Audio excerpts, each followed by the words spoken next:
Hello and welcome to Global Studies with Miss Pritchard. This video is for Global 2 students. It covers European imperialism in Africa, or the devastation of racism. All right, the causes for European imperialism, well, there's three of them. First is industrialization. Keep in mind the Europeans had built their factories, their economy is growing, they need more natural resources, and so they want to take over land that has those resources. The second is racism or ethnocentrism. The Europeans believed they were superior to all other cultures and that God wanted them to take over everything.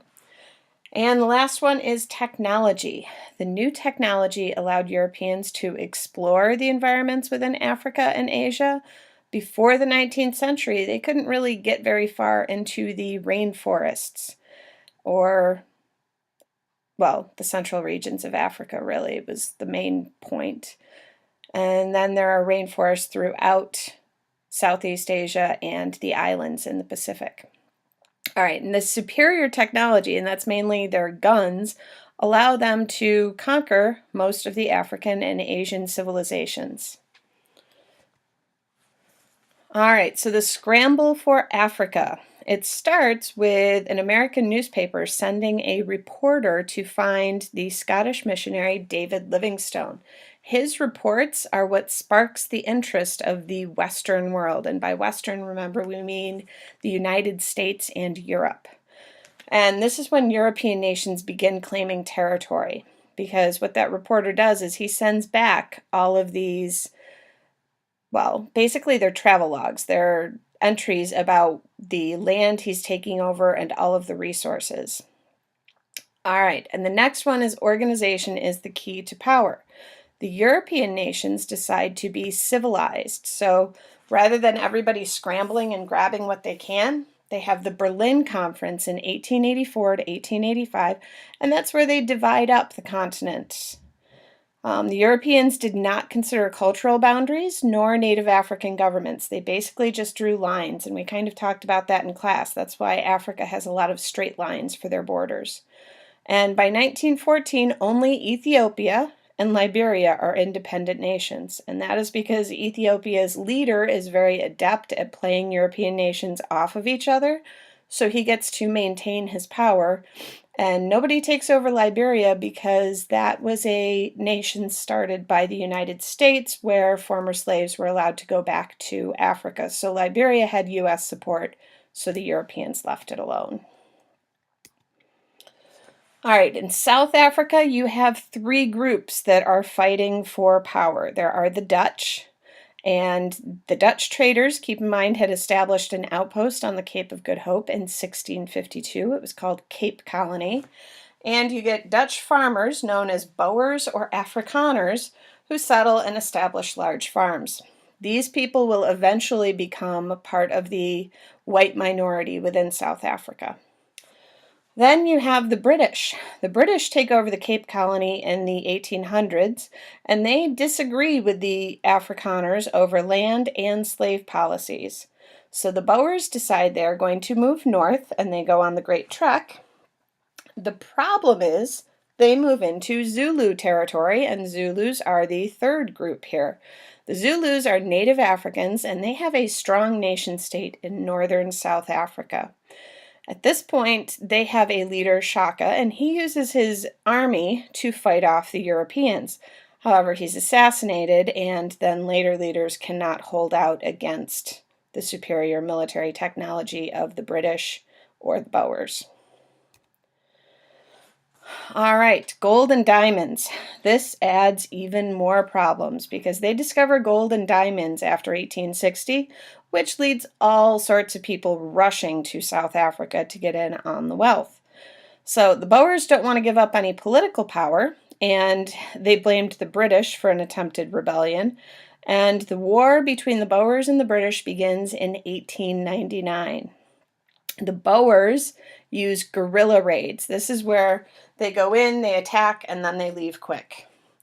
In return, the British burn down Boer farms, imprison the women and children. Black Africans fight in the war also, and over 14,000 die from disease and starvation in British concentration camps. This is what is considered the first total war, and notice total there is in quotes. That is because this is one of the first wars where they completely ignore the idea of wars are just between soldiers. They are attacking the entire group. Women, children, old people, it doesn't matter. Everybody is your enemy in this war, and therefore can be destroyed. All right, you need to keep in mind that there are different forms of imperialism. The most basic form, and the one that most people are familiar with, are colonies. This is where Europeans go in and they take over control and establish a government.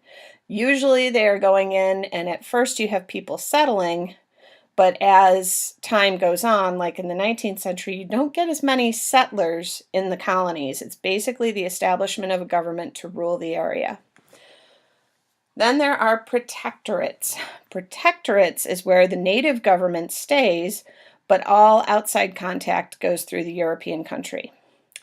There are also spheres of influence. You see this a lot in China and later in Japan, where European countries get exclusive trading and investment rights in a region, but the native government keeps control. And then you have economic imperialism, and this is where the native government is influenced by private businesses instead of a foreign government. And we see this in the case of Hawaii in the 19th century when American businesses go in and take over. All right, forms of control. Indirect control. That is the method that the US and Britain used most. That's where they use the local leaders to deal with day-to-day government issues. And then there is direct control. That is where European leaders are sent to the colonies and they control every part of the government. A huge part of this is paternalism. That's a European policy where they basically treat the natives like children. And keep in mind, they're very concerned with keeping them like children. So the idea of keeping them stupid and uneducated is definitely in there. And assimilations. Europeans want to civilize or enforce the adoption of European cultures, which in turn weakens the native cultures.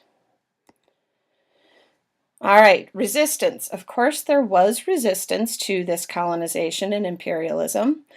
Unsuccessful resistance. This is when leaders use just military or religious resistance, and it usually fails. An example of this would be the Mandingo leader Samori Touré's fight against the French.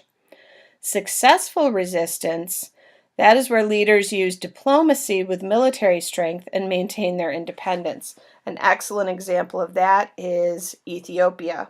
And also you have the King of Siam, who successfully maintains control of his Asian kingdom, which is Thailand today. All right, so the legacy of this European imperialism in Africa, let's start off with the bad.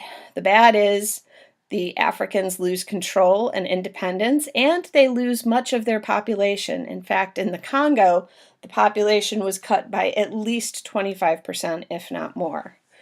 You also lose the traditional culture and family structure, and that falls apart once families are separated, and you will see the effects of that continuing, especially in South Africa today, and the division of the continent by political boundaries that don't reflect cultural boundaries. That is why you get a lot of civil wars today within countries like the Sudan. Actually, Nigeria also has that issue today. All right, there are some positive effects.